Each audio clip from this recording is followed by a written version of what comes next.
UPSC পরীক্ষার standard অনুযায়ী best lessons আর learned through bitter experience, তিক্ত অভিজ্ঞতার মাধ্যমেই শ্রেষ্ঠ শিক্ষা লাভ হয়, এই বিষয়ের ওপর একটি বিস্তারিত প্রবন্ধ নিচে দেওয়া হলো।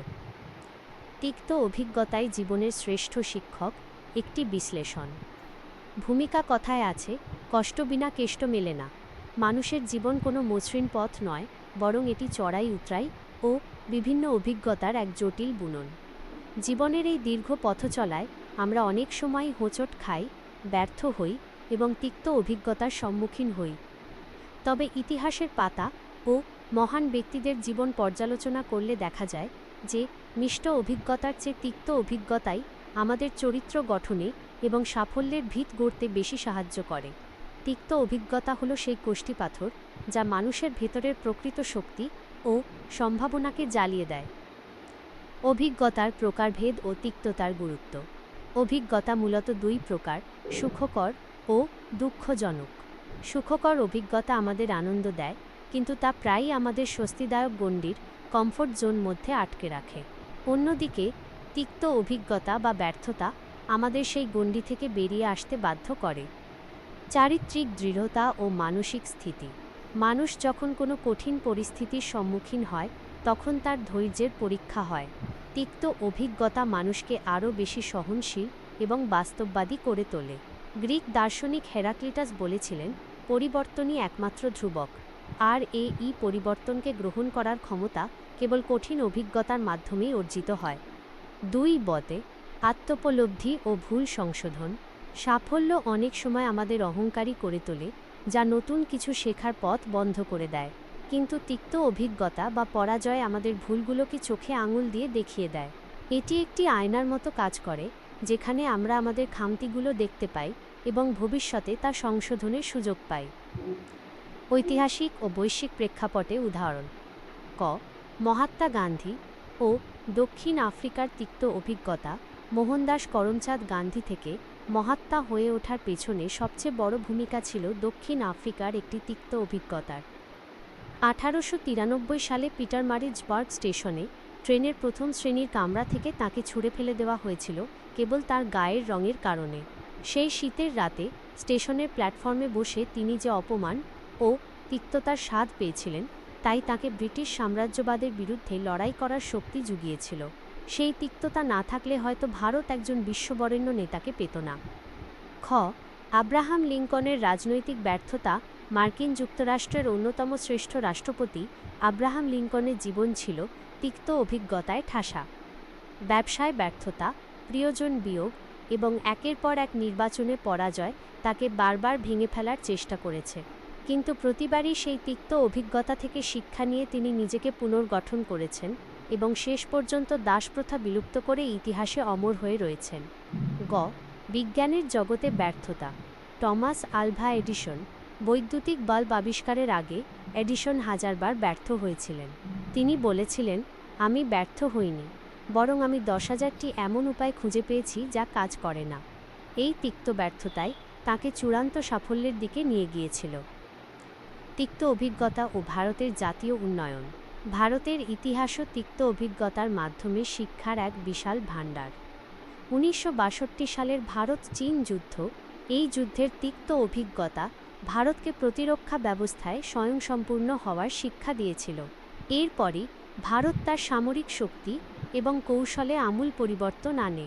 1991 সালের অর্থনৈতিক সংকট, 90-এর দশকের শুরুতে ভারতের বৈদেশিক মুদ্রার ভাণ্ডার যখন তলানিতে গিয়ে ঠেকেছিল, সেই তিক্ত পরিস্থিতি ভারতকে এলপিজি, লিবারালাইজেশন, প্রাইভেটাইজেশন, গ্লোবালাইজেশন নীতি গ্রহণে বাধ্য করেছিল।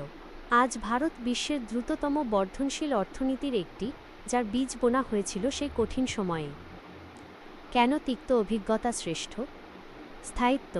আনন্দের স্মৃতি ক্ষণস্থায়ী হতে পারে, কিন্তু কষ্টের শিক্ষা মানুষের মনে আজীবন গেঁথে থাকে।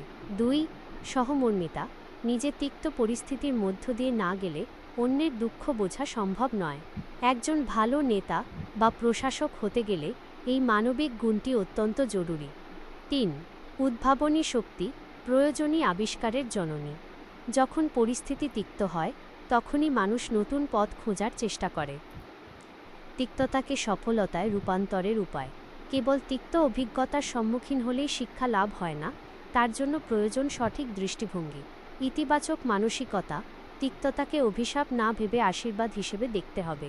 বিশ্লেষণ: কেন ব্যর্থতা এল তা নৈর্ব্যক্তিকভাবে বিশ্লেষণ করতে হবে। অধ্যবসায়: পরাজয়ের পর থেমে না গিয়ে আবার নতুন করে শুরু করার মানসিকতা থাকতে হবে। উপসংহার: পরিশেষে বলা যায়, তিক্ত অভিজ্ঞতা জীবনের কোনো সমাপ্তি নয়, বরং এটি একটি নতুন অধ্যায়ের সূচনা। আগুনের উত্তাপে পুড়েই যেমন সোনা খাঁটি হয়, তেমনি জীবনের কঠিন পরীক্ষা ও তিক্ত অভিজ্ঞতার মধ্য দিয়েই একজন সাধারণ মানুষ অসাধারণ ব্যক্তিত্বে রূপান্তরিত হয়।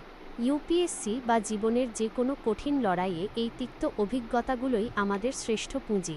দুঃখ ও ব্যর্থতাকে ভয় না পেয়ে তাকে সাহসের সাথে মোকাবিলা করাই হলো প্রকৃত মনুষ্যত্ব। তিক্ত অভিজ্ঞতাই আমাদের শেখায় কিভাবে অন্ধকার ভেদ করে আলোর দিকে এগিয়ে যেতে হয়। আপনি কি এই প্রবন্ধের কোনো বিশেষ অংশ, যেমন অর্থনৈতিক বা দার্শনিক দিক, আরও বিস্তারিত করতে চান?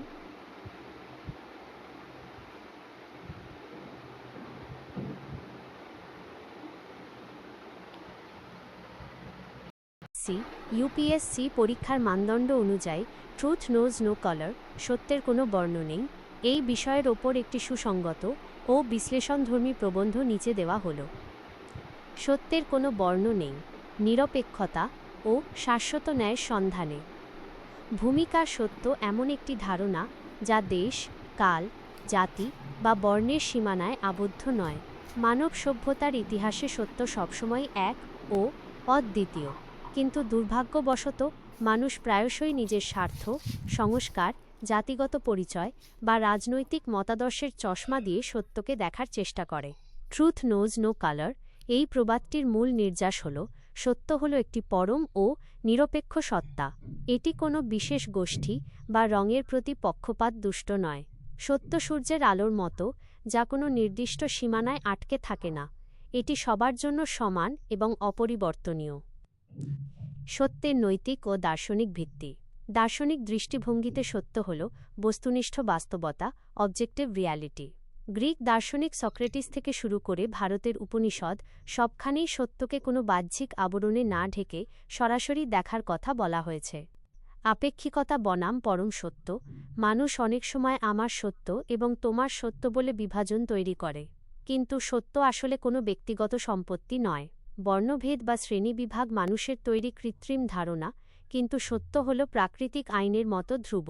বিবেকের কণ্ঠস্বর: মহাত্মা গান্ধী বলেছিলেন, ট্রুথ ইজ গড, সত্যই ঈশ্বর।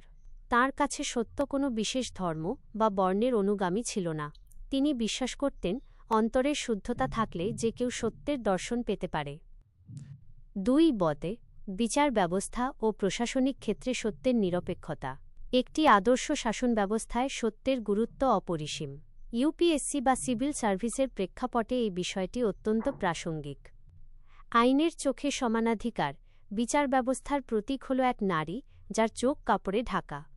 এর অর্থ হল বিচারক কোনো অপরাধীর গায়ের রং, সামাজিক মর্যাদা বা ধর্ম দেখবেন না। তথ্য ও প্রমাণের ভিত্তিতে যে সত্য উদ্ঘাটিত হবে, সেই অনুযায়ী বিচার হবে।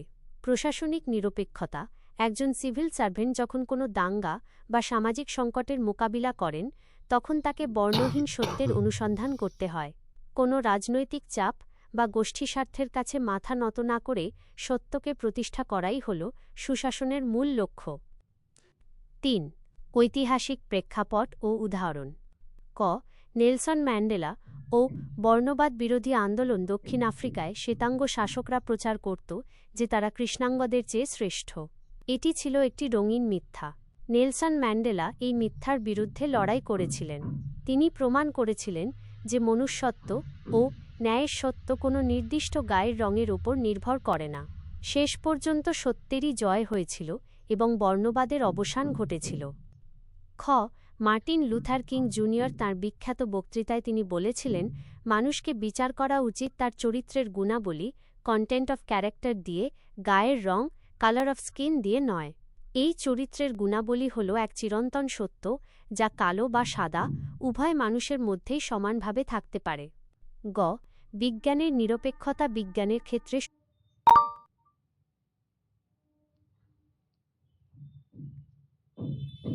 সত্য সবচেয়ে বেশি বর্ণহীন। গ্যালিলিও যখন বলেছিলেন পৃথিবী সূর্যের চারদিকে ঘোরে, তখন চার্চের প্রভাবশালী শক্তি তার বিরোধিতা করেছিল। কিন্তু সত্য কোনো নির্দিষ্ট ধর্মীয় বা সামাজিক রং গ্রহণ করেনি। কয়েক শতাব্দী পর প্রমাণিত হয়েছে যে সত্য তার নিজের পথেই অটল থাকে। 4. আধুনিক সমাজে চ্যালেঞ্জ ও মিথ্যার আবরণ। আজকের দিনে ডিজিটাল যুগে সত্যকে আড়াল করার অনেক চেষ্টা চলে। ফেক নিউজ ও প্রোপাগান্ডা, সোশ্যাল মিডিয়ায় কোনো বিশেষ রাজনৈতিক বা ধর্মীয় রং চড়িয়ে সত্যকে বিকৃত করা হয়। একে বলা হয় পোস্ট ট্রুথ যুগ। কিন্তু সাময়িকভাবে মিথ্যা জয়ী হলেও দীর্ঘমেয়াদে সত্যের স্বরূপ প্রকাশ পাবেই। সামাজিক সংকীর্ণতা।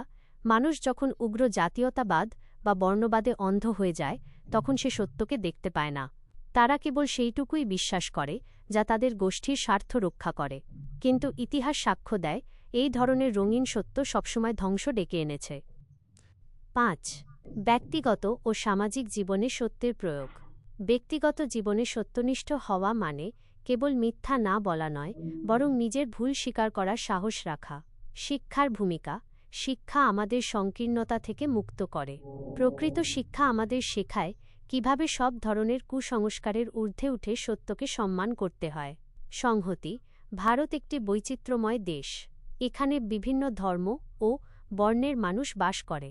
ভারতের সংবিধানে বর্ণিত ধর্মনিরপেক্ষতা আসলে এই ট্রুথ নোজ নো কালার দর্শনেরই প্রতিফলন, যেখানে রাষ্ট্র সব নাগরিককে সমান চোখে দেখে। উপসংহার। পরিশেষে বলা যায়, সত্য হল আগুনের মতো যা অন্ধকার দূর করে। সত্যের কোনো লেবেল বা ব্র্যান্ড হয় না। সত্য কোনো পতাকা বা রঙের অনুসারী নয়, বরং পতাকা ও সমাজকেই সত্যের অনুসারী হতে হয়। আমাদের বর্তমান সমাজে যেখানে বিভেদ বাড়ছে, সেখানে সত্যের কোনো বর্ণ নেই, এই মহান মন্ত্রটি অত্যন্ত জরুরি। একজন প্রশাসক বা একজন সুনাগরিক হিসাবে আমাদের কর্তব্য হল বাহ্যিক রঙের মোহে বিভ্রান্ত না হয়ে সত্যের আসল রূপটি চেনা। কারণ উপনিষদে যেমন বলা হয়েছে, সত্যমেব জয়তে, সত্যেরই জয় হয়, আর সেই সত্য কোনো জাতি, ধর্ম বা বর্ণের গণ্ডিতে সীমাবদ্ধ নয়। আপনি কি এই প্রবন্ধের কোনো নির্দিষ্ট অনুচ্ছেদ আরও গভীরে গিয়ে আলোচনা করতে চান? ইউপিএসসি পরীক্ষার মানদণ্ড অনুযায়ী শুন তজুরো সান চু বিখ্যাত উক্তি, the supreme art of war is to subdue the enemy without fighting. যুদ্ধ না করেই শত্রুকে বশ করাই হল যুদ্ধের শ্রেষ্ঠ কৌশল। এই বিষয়ের ওপর একটি বিশ্লেষণধর্মী প্রবন্ধ নিচে দেওয়া হল। যুদ্ধহীন জয়, শ্রেষ্ঠ রণকৌশলের দর্শন ও প্রয়োগ। ভূমিকা। প্রাচীন চীনা সমরকুশলী শুন তজু তাঁর অমর সৃষ্টি দ্য আর্ট অফ ওয়ারে লিখেছিলেন, যুদ্ধ না করেই শত্রুকে পরাজিত করাই হল শ্রেষ্ঠ নৈপুণ্য। সাধারণ ধারণায় যুদ্ধ মানেই রক্তপাত, ধ্বংস এবং অস্ত্রের ঝনঝনানি। কিন্তু প্রকৃত প্রজ্ঞা বলে যে শারীরিক সংঘাত হল শেষ বিকল্প। যখন কোনো লক্ষ্য অর্জন করতে গিয়ে নিজের সম্পদ ও জনবলের ক্ষয়ক্ষতি ন্যূনতম রেখে প্রতিপক্ষকে মানসিকভাবে বা কৌশলগতভাবে আত্মসমর্পণ করতে বাধ্য করা হয়, তখনই সেই বিজয় স্থায়ী ও মহৎ হয়ে ওঠে। দর্শনের গভীরে কেন যুদ্ধ এড়িয়ে চলা শ্রেষ্ঠ? যুদ্ধ মানেই হল সম্পদের বিনাশ, ইকোনমিক ড্রেন এবং মানবিক বিপর্যয়। শুন তজুর মতে, একটি রাষ্ট্রকে অক্ষত অবস্থায় জয় করা বিদীর্ণ অবস্থায় জয় করার চেয়ে অনেক বেশি লাভজনক। মনস্তাত্ত্বিক বিজয়, শত্রুর মনোবল ভেঙে দেওয়া বা তাদের চিন্তাধারা পরিবর্তন করা তলোয়ারের আঘাতের চেয়ে বেশি কার্যকর। সম্পদ রক্ষা। যুদ্ধ জয়ের পর যদি বিজয়ী দেশ নিজেই দেউলিয়া হয়ে যায়, তবে সেই জয়ের কোনো মূল্য থাকে না। তাই কূটনীতি ও বুদ্ধির মাধ্যমে জয়ী হওয়া বুদ্ধিমানের কাজ। 2 বতে ঐতিহাসিক ও সমসাময়িক প্রেক্ষাপটে উদাহরণ। ক. চাণক্য এবং চন্দ্রগুপ্ত মৌর্য। ভারত। ভারতের ইতিহাসে আচার্য চাণক্য ছিলেন এই দর্শনের মূর্ত প্রতীক। তিনি বিশ্বাস করতেন সাম, দান, দণ্ড, ভেদ, নীতির ওপর। নন্দবংশের পতনের সময় তিনি সবসময় সরাসরি যুদ্ধের চেয়ে কূটকৌশল ও শত্রুপক্ষের মধ্যে বিভেদ সৃষ্টি করাকে বেশি গুরুত্ব দিয়েছিলেন। তিনি শত্রুর সেনাপতিদের নিজের পক্ষে টেনে নিয়ে বা গুপ্তচর বৃত্তির মাধ্যমে রক্তপাতহীন জয়ের পথ প্রশস্ত করতেন। খ.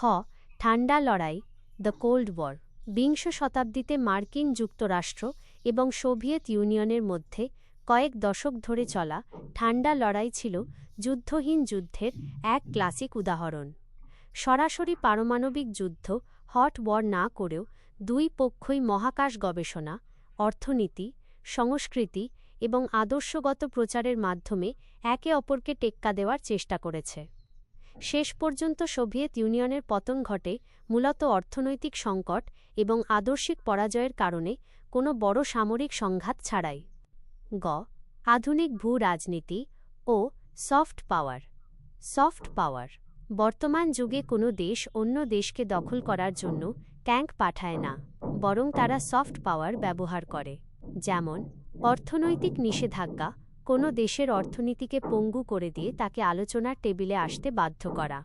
সাংস্কৃতিক আধিপত্য, চলচ্চিত্র, প্রযুক্তি এবং জীবনযাত্রার মাধ্যমে অন্য দেশের মানুষের মন জয় করা। ৩. ভারতের পররাষ্ট্রনীতি ও কৌশলগত অবস্থান। ভারতের পঞ্চশীল নীতি এবং প্রতিবেশী প্রথম নেইবার ফার্স্ট নীতি মূলত এই দর্শনের ওপর ভিত্তি করে তৈরি। ডোকলাম বা লাদাখ সংকট, সীমান্তে উত্তেজনা থাকলেও ভারত সবসময় আলোচনার মাধ্যমে ডিপ্লোম্যাটিক চ্যানেলস সমাধানের চেষ্টা করে। এর লক্ষ্য হল যুদ্ধ না করেই নিজের সার্বভৌমত্ব রক্ষা করা এবং বিশ্বশান্তি বজায় রাখা। সাইবার যুদ্ধ, সাইবার ওয়ারফেয়ার। আধুনিক যুগে শত্রুদেশের পরিকাঠামো ধ্বংস করতে বোমা ফেলার প্রয়োজন নেই, একটি শক্তিশালী সাইবার আক্রমণই যথেষ্ট। এটিও যুদ্ধ না করে বশ করার একটি আধুনিক ও ভয়ঙ্কর রূপ। ৪. প্রশাসনিক ও ব্যক্তিগত জীবনে প্রয়োগ। একজন সিভিল সার্ভেন্ট বা প্রশাসকের কাছে এই নীতিটি অত্যন্ত গুরুত্বপূর্ণ। দাঙ্গা নিয়ন্ত্রণ, শক্তি প্রয়োগ করে ভিড় ছত্রভঙ্গ করার চেয়ে আলোচনার মাধ্যমে পরিস্থিতি শান্ত করা একজন দক্ষ অফিসারের পরিচয়। বিরোধ নিষ্পত্তি, আইনি লড়াই বা সংঘাতের চেয়ে সমঝোতা, মিডিয়েশন সবসময় শ্রেষ্ঠ সমাধান।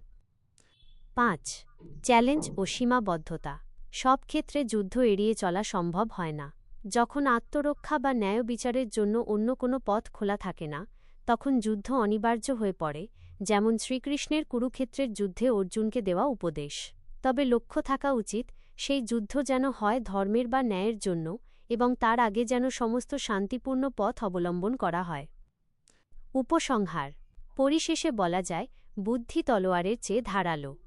The supreme art of war is to subdue the enemy without fighting. এই শিক্ষা কেবল রণক্ষেত্রের জন্য নয়, বরং রাজনীতি, কূটনীতি এবং দৈনন্দিন জীবনের প্রতিটি সংঘাতের ক্ষেত্রে সত্য। প্রকৃত জয় সেটিই যা তিক্ততা রেখে যায় না, বরং দীর্ঘমেয়াদী শান্তি ও স্থিতিশীলতা নিশ্চিত করে। আধুনিক বিশ্বে যেখানে পারমাণবিক অস্ত্রের ধ্বংসলীলা অনিবার্য, সেখানে শুন তজু র এই প্রাচীন দর্শনই মানবজাতিকে রক্ষার একমাত্র পথ।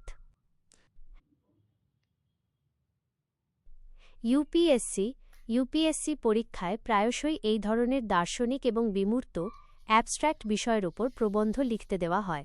Thought finds a world and creates one also. চিন্তা জগৎকে খুঁজে পায় এবং একটি জগৎ সৃষ্টিও করে। এই বিষয়ের ওপর একটি সুসংগত প্রবন্ধ নিচে দেওয়া হল। চিন্তা, জগতের অন্বেষণ ও নবদিগন্তের সৃজন। ভূমিকা। মানুষের অস্তিত্বের মূল ভিত্তি হল তার চিন্তা করার ক্ষমতা। ফরাসি দার্শনিক রেনে দেকার্তে বলেছিলেন, আই থিঙ্ক, দ্যারফর আই অ্যাম। আমি চিন্তা করি, তাই আমি আছি। মানুষের চিন্তা কেবল বর্তমান বাস্তবতাকে পর্যবেক্ষণ বা খুঁজে পাওয়ার মধ্যে সীমাবদ্ধ নয়, বরং এটি কল্পনার তুলিতে এক নতুন জগৎ সৃষ্টি করার ক্ষমতাও রাখে।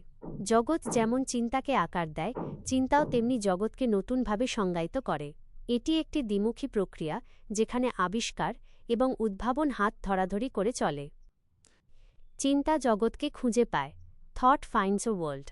মানুষ যখন জন্মায়, সে এক বিশাল রহস্যময় জগতের সম্মুখীন হয়। আমাদের আদিপুরুষরা কৌতূহলী চিন্তা দিয়েই প্রকৃতিকে বুঝতে শুরু করেছিলেন। বৈজ্ঞানিক আবিষ্কার। নিউটন যখন আপেল পড়তে দেখলেন, তাঁর চিন্তা মহাকর্ষের এক অদেখা জগৎকে খুঁজে বের করল। জগৎটি আগে থেকেই ছিল, কিন্তু চিন্তার আলোকবর্তিকা ছাড়া তা মানুষের কাছে অস্পষ্ট ছিল। প্রাকৃতিক নিয়ম। চিন্তা আমাদের শেখায় যে প্রকৃতি কোনো বিশৃঙ্খলা নয়, বরং সুশৃঙ্খল নিয়মে চলে। বিজ্ঞানের প্রতিটি সূত্র আসলে চিন্তার মাধ্যমে জগতের অন্তর্নিহিত সত্যকে খুঁজে পাওয়ারই নামান্তর। ২. চিন্তা জগৎ সৃষ্টি করে। Thought creates a world.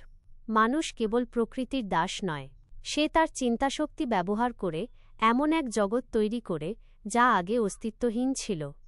সংস্কৃতি ও সমাজ, আইন, রাষ্ট্রব্যবস্থা, অর্থনীতি এবং ধর্ম এসবই মানুষের সামষ্টিক চিন্তার ফসল। মুদ্রার কোনো অন্তর্নিহিত মূল্য নেই, কিন্তু মানুষের চিন্তা বা বিশ্বাস তাকে মূল্যে ভূষিত করে একটি অর্থনৈতিক জগৎ সৃষ্টি করেছে। প্রযুক্তি ও উদ্ভাবন। আজ আমরা যে ডিজিটাল বিশ্বে বাস করছি তা কয়েক দশক আগে ছিল না। স্টিভ জবস বা ইলন মাস্কের মতো মানুষের চিন্তায় এই ভার্চুয়াল এবং ইন্টারকানেক্টেড জগৎটি তৈরি করেছে। সাহিত্য ও শিল্প। রবীন্দ্রনাথ ঠাকুর বা শেক্সপিয়রের সাহিত্য আমাদের বাস্তব জগতের সমান্তরালে এক গভীর আবেগীয় ও দার্শনিক জগৎ উপহার দেয়, যা আমাদের জীবনবোধকে বদলে দেয়। ৩. ঐতিহাসিক ও সামাজিক প্রেক্ষাপটে উদাহরণ। ক. ভারতের স্বাধীনতা সংগ্রাম। ব্রিটিশ শাসিত ভারত ছিল একটি তিক্ত বাস্তবতা, কিন্তু মহাত্মা গান্ধী, নেতাজি সুভাষচন্দ্র বসু এবং বি.আর. আম্বেদকরের চিন্তা এক নতুন ভারতের জগৎ কল্পনা করেছিল। তাঁদের সেই চিন্তায় পরবর্তীকালে বাস্তবে একটি স্বাধীন ও গণতান্ত্রিক ভারতের রূপ নেয়। চিন্তা এখানে একটি পরাধীন জগৎকে খুঁজে পেয়েছিল এবং একটি স্বাধীন জগৎ সৃষ্টি করেছিল। খ. রেনেসাঁ বা নবজাগরণ। মধ্যযুগের ইউরোপে মানুষের চিন্তা যখন অন্ধবিশ্বাস থেকে মুক্ত হয়ে যুক্তির জগৎকে খুঁজে পেল, তখনই জন্ম নিল আধুনিক শিল্প, বিজ্ঞান এবং মানবাধিকারের জগৎ। চিন্তার এই রূপান্তরই বিশ্ব ইতিহাসকে বদলে দিয়েছিল। ৪. ব্যক্তিগত ও মনস্তাত্ত্বিক দৃষ্টিভঙ্গি। প্রতিটি মানুষের দৃষ্টিভঙ্গি তার নিজস্ব জগৎ তৈরি করে। ইতিবাচক বনাম নেতিবাচক চিন্তা। একজন হতাশাবাদী মানুষ তার চারপাশের জগতের মধ্যে কেবল সমস্যা খুঁজে পায়। অন্যদিকে একজন ইতিবাচক চিন্তার মানুষ প্রতিকূলতার মধ্যেও সম্ভাবনার জগৎ সৃষ্টি করে। স্বামী বিবেকানন্দ বলেছিলেন, আমরা যা চিন্তা করি আমরা তা হয়ে উঠি। আমাদের অভ্যন্তরীণ জগৎ আমাদের বাইরের জগৎকে নিয়ন্ত্রণ করে। ৫. আধুনিক যুগের চ্যালেঞ্জ ও সিভিল সার্ভিসের প্রাসঙ্গিকতা।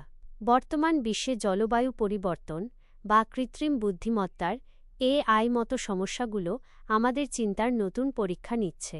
প্রশাসনিক ক্ষেত্রে একজন সিভিল সার্ভেন্টকে প্রথমে সমাজের সমস্যাগুলো, দারিদ্র্য, দুর্নীতি খুঁজে পেতে হয়। এরপর তার উদ্ভাবনী চিন্তা ও পরিকল্পনার মাধ্যমে একটি উন্নত ও সমৃদ্ধ সমাজ সৃষ্টি করতে হয়। নীতি প্রণয়ন, পলিসি মেকিং হল আসলে চিন্তার মাধ্যমে একটি সুন্দর ভবিষ্যৎ নির্মাণের প্রক্রিয়া। উপসংহার।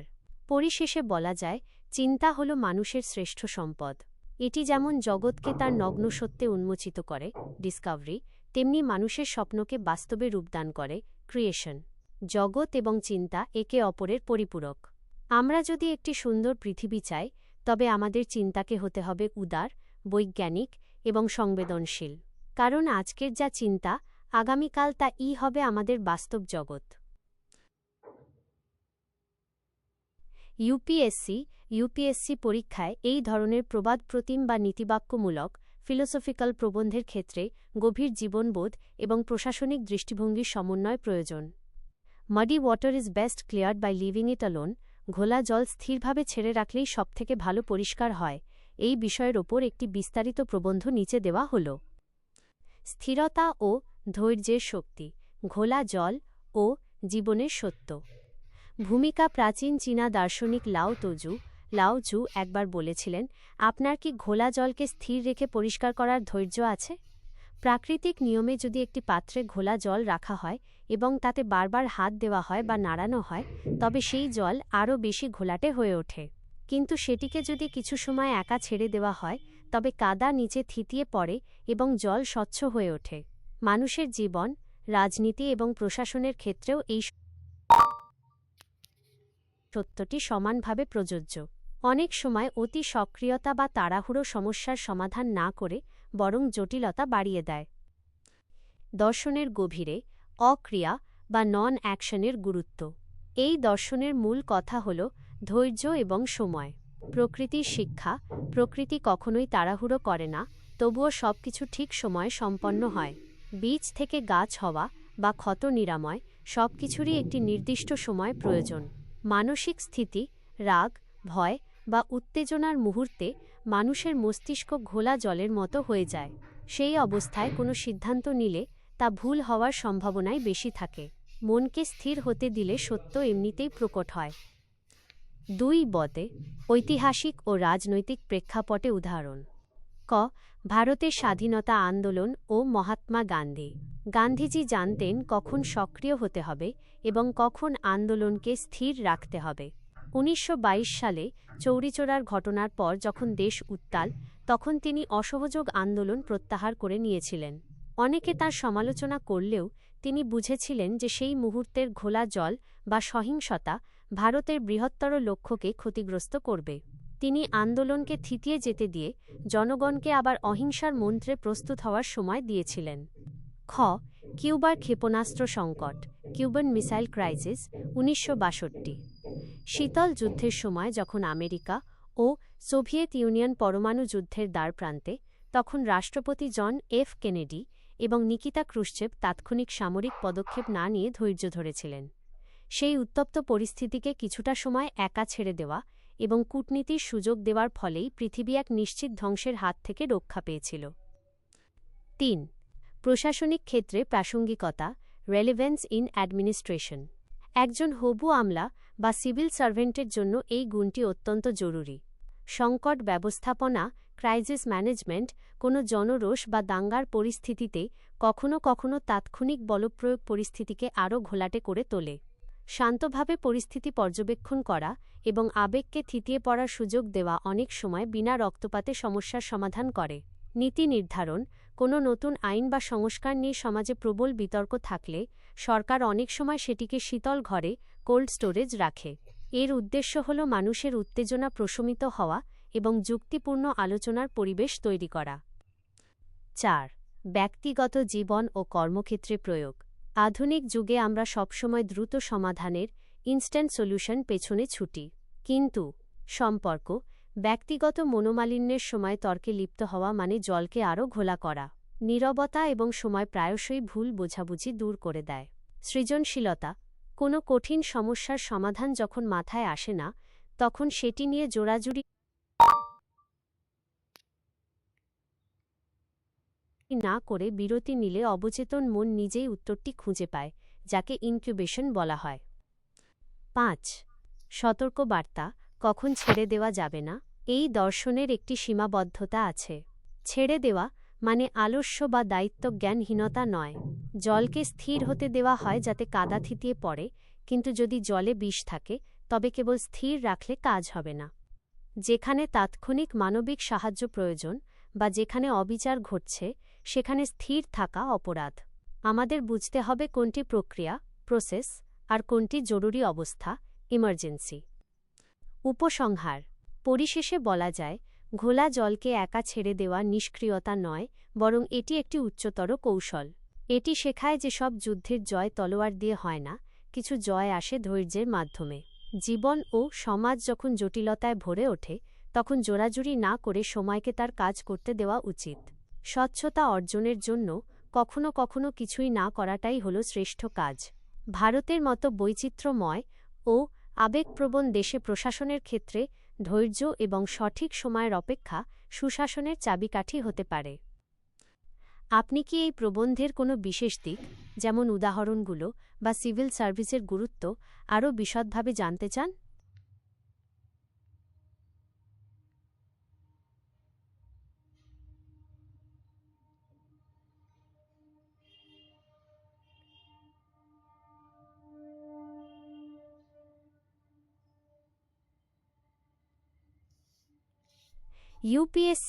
ইউপিএসসি পরীক্ষায় প্রায়শই এই ধরনের সময় এবং অভিজ্ঞতা কেন্দ্রিক দার্শনিক প্রবন্ধ লিখতে দেওয়া হয়। The years teach much which the days never know. বছরগুলো যা শেখায়, দিনগুলো তা কখনো জানতে পারে না। এই বিষয়ের ওপর একটি বিশ্লেষণধর্মী প্রবন্ধ নিচে দেওয়া হল। সময়ের মহাকাব্য, মুহূর্তের সীমাবদ্ধতা বনাম বছরের প্রজ্ঞা। ভূমিকা বিখ্যাত মার্কিন দার্শনিক রাল্ফ ওয়াল্ডো এমারসন বলেছিলেন, the years teach much which the days never no. মানুষের জীবন হল অজস্র দিনের সমষ্টি। প্রতিটি দিন আমাদের সামনে নতুন তথ্য, আবেগ এবং ঘটনা নিয়ে আসে। কিন্তু সেই বিচ্ছিন্ন দিনগুলো জীবনের যে বৃহত্তর চিত্র বা বিগার পিকচার তৈরি করে, তা কেবল বছরের ব্যবধানেই বোঝা সম্ভব। দিনের আলোয় আমরা কেবল গাছের পাতা দেখি, কিন্তু বছর আমাদের শেখায় কিভাবে একটি বীজ মহীরুহে পরিণত হয়। এই প্রবাদটি আসলে তথ্য, ইনফরমেশন এবং প্রজ্ঞা, উইজডমের মধ্যকার পার্থক্যকে নির্দেশ করে। দিনের সীমাবদ্ধতা বনাম বছরের গভীরতা। প্রতিটি দিন আমাদের তাৎক্ষণিক প্রতিক্রিয়া, রিঅ্যাক্টিভ রেসপন্স শেখায়। কোনো একদিন হয়তো আমরা খুব আনন্দিত হই, কোনো একদিন খুব বিষণ্ণ। দিন হল তথ্য, ডেটা। প্রতিদিন আমরা নতুন নতুন অভিজ্ঞতার সম্মুখীন হই, যেমন ব্যর্থতা, অপমান বা আকস্মিক সাফল্য। সেই মুহূর্তে আমাদের মনে হয় এটাই চূড়ান্ত। বছর হল প্রজ্ঞা, উইজডম। বছর বা কয়েক দশক পরে যখন আমরা অতীতের দিকে ফিরে তাকাই, তখন বুঝতে পারি যে সেই দিনের ব্যর্থতাটি আসলে বড় কোনো সাফল্যের প্রস্তুতি ছিল। সময় বিচ্ছিন্ন বিন্দুগুলোকে জুড়ে একটি অর্থপূর্ণ রেখা তৈরি করে। 2 ঐতিহাসিক প্রেক্ষাপটে উদাহরণ। ক. ভারতের স্বাধীনতা সংগ্রাম। 1920 সালের কোনো একটি দিনে একজন সাধারণ ভারতীয় হয়তো ভেবেছিলেন অসহযোগ আন্দোলন ব্যর্থ হয়েছে, কারণ ব্রিটিশরা তখনও দেশ ছাড়েনি। সেই দিনের দৃষ্টিকোণ থেকে তা ছিল হতাশার। কিন্তু কয়েক দশক পর ইতিহাসের পাতায় আমরা দেখি সেই প্রতিটি দিনের ছোট ছোট আন্দোলন কিভাবে ভারতীয়দের মনে জাতীয়তাবাদের বীজ বুনেছিল, যার চূড়ান্ত ফল ছিল 1947 সালের স্বাধীনতা। দিন যা জানত না, বছরের পর বছর চলা সংগ্রাম তা প্রমাণ করেছে। খ. নেলসন ম্যান্ডেলার কারাবাস। ম্যান্ডেলা যখন 27 বছর কারাগারে ছিলেন, তার প্রতিটি দিন ছিল একাকিত্ব ও কষ্টের। দিনের হিসেবে তা ছিল শুধুই বন্দিত্ব। কিন্তু সেই দীর্ঘ বছরগুলো তাকে যে ধৈর্য, সহনশীলতা এবং ক্ষমা করার ক্ষমতা শিখিয়েছিল, তা দক্ষিণ আফ্রিকাকে এক রক্তক্ষয়ী গৃহযুদ্ধ থেকে রক্ষা করতে পেরেছিল। বছরের সেই শিক্ষাই তাকে বিশ্বনেতা করে তুলেছে। 3. বৈজ্ঞানিক ও বিবর্তনমূলক দৃষ্টিভঙ্গি। বিজ্ঞানের জগতেও এই সত্যটি চিরন্তন। বিবর্তন, এভোলিউশন। একদিনের ব্যবধানে কোনো প্রাণীর মধ্যে পরিবর্তন বোঝা অসম্ভব। কিন্তু লক্ষ বছরের বিবর্তন আমাদের শেখায় কিভাবে জীবন প্রতিকূল পরিবেশের সাথে মানিয়ে নেয়। জলবায়ু পরিবর্তন। একদিনের তাপমাত্রা বৃদ্ধি হয়তো আবহাওয়া, ওয়েদার পরিবর্তন মাত্র, কিন্তু বছরের পর বছর সেই পরিবর্তনের ধারাটি আমাদের জলবায়ু, ক্লাইমেট সম্পর্কে প্রকৃত সত্যটি জানায়। 4. সিভিল সার্ভিস ও প্রশাসনিক জীবনে প্রাসঙ্গিকতা। একজন প্রশাসক বা আমলার জন্য এই দৃষ্টিভঙ্গি অত্যন্ত গুরুত্বপূর্ণ। নীতি নির্ধারণ, পলিসি মেকিং। সরকার যখন কোনো দীর্ঘমেয়াদী পরিকল্পনা, যেমন শিক্ষানীতি বা স্বাস্থ্য মিশন গ্রহণ করে, তখন প্রতিদিনের ফলাফল দেখে বিচার করলে চলবে না। একটি প্রজন্মের শিক্ষিত হয়ে উঠতে 20-25 বছর সময় লাগে। দিন হয়তো সাফল্যের চিহ্ন দেখাবে না, কিন্তু বছর সেই নীতির প্রকৃত প্রভাব স্পষ্ট করবে। সংকট মোকাবিলা। তাৎক্ষণিক উত্তেজনায় কোনো সিদ্ধান্ত না নিয়ে দীর্ঘমেয়াদী প্রভাব চিন্তা করা একজন দক্ষ অফিসারের পরিচয়। সময় অনেক জটিল সমস্যার স্বাভাবিক সমাধান করে দেয়। 5. ব্যক্তিগত জীবন ও চারিত্রিক গঠন। আমাদের জীবনে যৌবনের চপলতা আর বার্ধক্যের গাম্ভীর্যের মধ্যে যে পার্থক্য, তা কেবল সময়ের দান। সহনশীলতা। একদিনের দুঃখ আমাদের ভেঙে ফেলে, কিন্তু বছরের পর বছর আসা বাধা আমাদের মানসিক কাঠামোর রেজিলিয়েন্স উন্নয়ন ঘটায়। দৃষ্টিভঙ্গির পরিবর্তন। তরুণ বয়সে মানুষ যা নিয়ে বিবাদে জড়ায়, বছরের অভিজ্ঞতায় পরিণত বয়সে পৌঁছে সেই মানুষই বুঝতে পারে যে শান্তি ও ক্ষমার মূল্য অনেক বেশি। উপসংহার। পরিশেষে বলা যায়, দিন হল বর্ণমালা আর বছর হল একটি মহাকাব্য। বর্ণমালা দিয়ে শব্দ তৈরি হয় ঠিকই, কিন্তু কাব্যের রস আস্বাদন করতে হলে সম্পূর্ণ পাঠ প্রয়োজন। জীবনের ক্ষুদ্র ক্ষুদ্র ঘটনা বা দিনের ব্যর্থতায় হতোদ্যম না হয়ে ধৈর্য ধরা প্রয়োজন, কারণ সময় হল শ্রেষ্ঠ শিক্ষক। আজ যা আমাদের কাছে তুচ্ছ বা যন্ত্রণাদায়ক মনে হচ্ছে, কয়েক বছর পর জীবনের বৃহত্তর ক্যানভাসে হয়তো দেখা যাবে সেটাই ছিল সবথেকে গুরুত্বপূর্ণ শিক্ষা। দিন আমাদের শেখায় কিভাবে বাঁচতে হয়, কিন্তু বছর আমাদের শেখায় জীবনের অর্থ কী। আপনি ইউপিএসসি পরীক্ষায় এই ধরনের দার্শনিক, ফিলোসফিক্যাল বিষয়ের ওপর প্রবন্ধ লেখার সময় জীবনবোধ, নৈতিকতা এবং প্রশাসনিক দৃষ্টিভঙ্গির একটি ভারসাম্য বজায় রাখা জরুরি। নিচে, it is best to see life as a journey, not as a destination. জীবনকে গন্তব্য হিসেবে নয়, বরং একটি যাত্রা হিসেবে দেখা শ্রেয়। এই বিষয়ের ওপর একটি সুসংগত প্রবন্ধ দেওয়া হল। জীবন একটি শাশ্বত যাত্রা, নির্দিষ্ট গন্তব্য নয়। ভূমিকা মানব জীবনের সার্থকতা কোথায়? নির্দিষ্ট কোনো লক্ষ্যে পৌঁছানোয়, নাকি সেই লক্ষ্যে পৌঁছানোর দীর্ঘ পথ চলায়? আধুনিক বস্তুবাদী সমাজ আমাদের শিখিয়েছে যে সাফল্য মানেই কোনো নির্দিষ্ট গন্তব্যে, যেমন পদমর্যাদা, সম্পদ বা ক্ষমতা, পৌঁছানো। কিন্তু প্রকৃত জীবন দর্শন বলে যে জীবন কোনো সমাপ্তি বিন্দু বা ডেস্টিনেশন নয়, এটি একটি নিরন্তর গতিশীল জার্নি বা যাত্রা। যখন আমরা জীবনকে যাত্রা হিসেবে দেখি, তখন প্রতিটি মুহূর্ত, প্রতিটি সংগ্রাম এবং প্রতিটি অভিজ্ঞতা অর্থপূর্ণ হয়ে ওঠে। গন্তব্য বনাম যাত্রার দর্শন। গন্তব্যের ওপর অতিরিক্ত গুরুত্ব দিলে মানুষের মনে এক ধরনের ফলাফল কেন্দ্রিক, রিজাল্ট ওরিয়েন্টেড উদ্বেগ তৈরি হয়।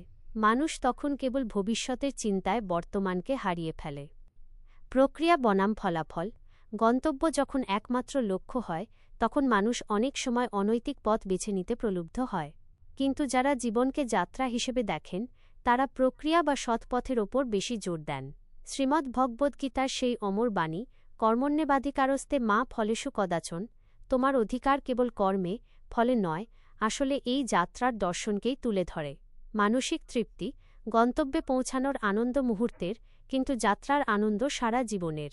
এভারেস্ট জয় করার আনন্দ চূড়ায় দাঁড়িয়ে কয়েক মিনিটের, কিন্তু সেই চূড়ায় ওঠার দীর্ঘ প্রশিক্ষণ ও চড়াই উতরাই একজন মানুষের চরিত্র গঠন করে। 2 বতে ঐতিহাসিক ও বৈশ্বিক প্রেক্ষাপটে উদাহরণ। ক. মহাত্মা গান্ধী ও সত্যাগ্রহ। গান্ধীজির কাছে ভারতের স্বাধীনতা কেবল একটি রাজনৈতিক গন্তব্য ছিল না। তাঁর কাছে আসল ছিল সত্যাগ্রহ বা সত্যের প্রতি অনড় থাকার প্রক্রিয়াটি।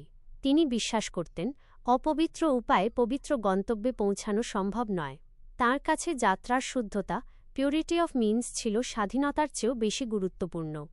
খ. গৌতম বুদ্ধের জ্ঞান অন্বেষণ। রাজকুমার সিদ্ধার্থের কাছে গন্তব্য ছিল দুঃখের নিবৃত্তি। কিন্তু তাঁর রাজপ্রাসাদ ত্যাগ থেকে শুরু করে বোধিজ্ঞান লাভ পর্যন্ত প্রতিটি পদক্ষেপ ছিল একটি শিক্ষা। তিনি যদি কেবল গন্তব্যের কথা ভাবতেন, তবে বোধিবৃক্ষের নিচে পৌঁছানোর আগেই তিনি ধৈর্য হারাতেন। তাঁর সেই দীর্ঘ পদযাত্রা ও ভিক্ষুব্রত আজও কোটি কোটি মানুষের অনুপ্রেরণা। গ. বিজ্ঞানের ইতিহাস। টমাস আলভা এডিসন যখন বৈদ্যুতিক বাল্ব আবিষ্কারের জন্য হাজার হাজার বার ব্যর্থ হচ্ছিলেন, তখন তিনি হতাশ হননি। তিনি বলেছিলেন, আমি ব্যর্থ হইনি, আমি 10,000টি এমন উপায় খুঁজে পেয়েছি যা কাজ করে না। এই প্রতিটি ব্যর্থ প্রচেষ্টা ছিল তাঁর গবেষণার যাত্রার একটি অংশ। 3. সিভিল সার্ভিস ও প্রশাসনিক ক্ষেত্রে প্রাসঙ্গিকতা। ইউপিএসসি পরীক্ষার প্রস্তুতি নিজেই একটি বড় উদাহরণ। অনেক শিক্ষার্থী কেবল আইএএস বা আইপিএস পদটিকে গন্তব্য মনে করে হতাশায় ভোগেন। কিন্তু যারা এই দীর্ঘ প্রস্তুতির সময়টিকে একটি শেখার যাত্রা হিসেবে দেখেন, তারা সফল হন বা না হন, একজন সমৃদ্ধ ও সচেতন নাগরিক হিসেবে গড়ে ওঠেন। প্রশাসনিক দৃষ্টিভঙ্গি। একজন প্রশাসক হিসেবে যখন কেউ কোনো নীতি, পলিসি রূপায়ণ করেন, তখন কেবল লক্ষ্যমাত্রায় পৌঁছানোই শেষ কথা নয়। সেই নীতি সাধারণ মানুষের জীবনে কতটুকু ইতিবাচক পরিবর্তন আনছে এবং সেই প্রক্রিয়ায় জনগণের অংশগ্রহণ কতটুকু, সেটাই আসল। সুশাসন, গুড গভর্নেন্স, কোনো স্থায়ী গন্তব্য নয়, এটি একটি নিরন্তর উন্নতির প্রক্রিয়া। 4. যাত্রার দর্শনে প্রাপ্তি। জীবনকে যাত্রা হিসেবে দেখলে আমরা 3টি বিশেষ গুণ লাভ করি। 1. স্থিতপ্রজ্ঞতা। জয় বা পরাজয় আমাদের বিচলিত করে না, কারণ আমরা জানি প্রতিটি অভিজ্ঞতাই শিক্ষার অংশ। 2. সহমর্মিতা। পথে চলতে চলতে আমরা বিভিন্ন ধরনের মানুষের সংস্পর্শে আসি, যা আমাদের মানবিক করে তোলে। 3. বর্তমান মুহূর্তের উদযাপন। আমরা আগামীকাল এর নেশায় আজ এর সৌন্দর্যকে বিসর্জন দিই না। 5. আধুনিক যুগের চ্যালেঞ্জ। আজকের ইনস্ট্যান্ট গ্রেটিফিকেশন বা দ্রুত সাফল্যের যুগে এই দর্শনটি মেনে চলা কঠিন। সোশ্যাল মিডিয়া আমাদের শেখায় অন্যের গন্তব্য বা সাফল্যের ছবির সাথে নিজের যাত্রার তুলনা করতে। এটি মানসিক অবসাদ বাড়ায়। এই বিষচক্র থেকে বেরোনোর একমাত্র উপায় হল নিজের যাত্রাকে ভালোবাসা। উপসংহার। পরিশেষে বলা যায়, জীবন একটি নদী। নদীর সার্থকতা সমুদ্রে মিশে যাওয়ায়, গন্তব্য নয়, বরং উৎস থেকে মোহনা পর্যন্ত তার বয়ে চলা এবং দুপাশের জনপদকে উর্বর করে তোলার মধ্যে। আমরা যখন জীবনকে একটি পবিত্র যাত্রা হিসেবে দেখব, তখন প্রতিটি হোঁচট হবে একটি শিক্ষা এবং প্রতিটি বিচ্ছেদ হবে এক নতুন শুরুর ইঙ্গিত। গন্তব্য হয়তো একদিন আসবে, কিন্তু সেই পথে আমরা যে মানুষ হয়ে উঠব সেটাই হবে জীবনের শ্রেষ্ঠ সম্পদ। আপনি কি এই প্রবন্ধের কোনো নির্দিষ্ট অংশ ইউপিএসসি পরীক্ষার মানদণ্ড অনুযায়ী একটি দার্শনিক বিষয়ের গভীরে গিয়ে বিশ্লেষণ করা প্রয়োজন? Contentment is natural wealth, luxury is artificial poverty, সন্তোষ হল স্বাভাবিক সম্পদ, বিলাসিতা হল কৃত্রিম দারিদ্র্য। এই বিষয়ের ওপর একটি সুসংগত প্রবন্ধ নিচে দেওয়া হল। সন্তোষ বনাম বিলাসিতা, প্রকৃত প্রাচুর্যের সন্ধানে। ভূমিকা গ্রিক দার্শনিক সক্রেটিস একবার বলেছিলেন, যিনি অল্পে সন্তুষ্ট তিনিই সবচেয়ে ধনী, কারণ সন্তোষ হল প্রকৃতির নিজস্ব সম্পদ। মানুষের জীবনে কামনার কোনো শেষ নেই। আধুনিক সভ্যতা আমাদের শিখিয়েছে যে অগাধ সম্পত্তি এবং বিলাসিতাই হল সাফল্যের চাবিকাঠি, কিন্তু গভীরভাবে পর্যবেক্ষণ করলে দেখা যায় প্রকৃত সুখ কোনো বাহ্যিক বস্তুর ওপর নির্ভর করে না।